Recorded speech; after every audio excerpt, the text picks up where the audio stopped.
আসসালামু আলাইকুম এভরিওয়ান।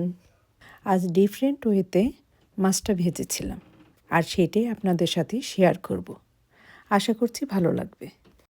প্রথমেই আমি মাছটাকে পরিষ্কার করে লবণ ও পানির মধ্যে প্রায় 10 থেকে 12 মিনিট ভিজিয়ে রেখেছিলাম। লবণের পরিবর্তে আপনি ভিনেগারও ইউজ করতে পারেন। এতে একটা সুবিধা যে মাছের ভিতরে লবণটা খুব ভালোভাবে ঢুকে যায়। আমি মৃগেল মাছ ইউজ করেছি। আপনি যে কোনো মাছ একই প্রসেসে ভেজে নিতে পারবেন। প্রথমেই আমরা একটা পেস্ট তৈরি করে নেব। এর জন্য নিয়েছি আদা, রসুন, কাঁচামরিচ ও ধনেপাতা। হালকা একটু পানি দিয়ে ব্লেন্ড করে নিব এবং মাছের সাথে মেখে রাখব। দিয়ে দিব লবণ। এবার মাছের সাথে মশলাটা খুব ভালোভাবে মিশিয়ে নিব এবং দিয়ে দিব লেবুর রস। এবার মাছটা ফ্রাই করার জন্য তৈরি করব একটা শুকনা মশলা।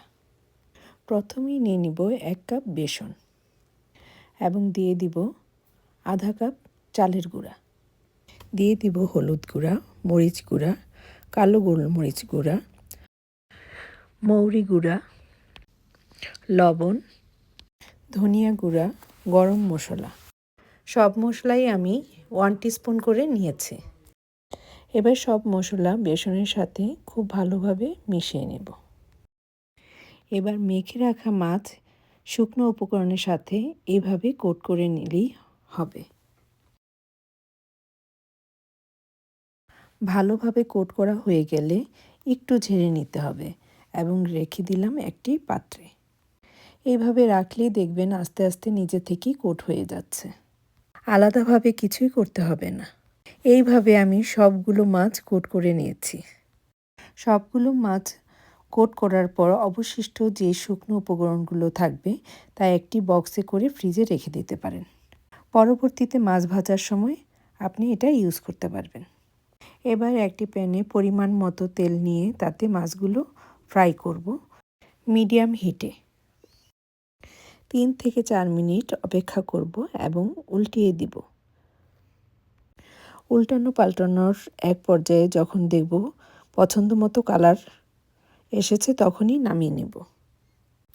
দেখতেই পাচ্ছেন কতটা সুন্দর কালার এসেছে এবং কোটিংটাও খুবই সুন্দর হয়েছে। এইভাবে মাছ ভাজলে মাছের উপরটা যেমনই ক্রাঞ্চি হয় তেমনই ভিতরটা খুবই জুসি থাকে। আপনি যখন তৈরি করবেন তখনই এর স্বাদটা অনুভব করতে পারবেন। এটা তৈরি করতে যেমন সহজ, খেতে অসাধারণ। তৈরি করুন এবং পরিবারের সাথে শেয়ার করুন। ভালো থাকুন, সুস্থ থাকুন। আল্লাহ হাফেজ।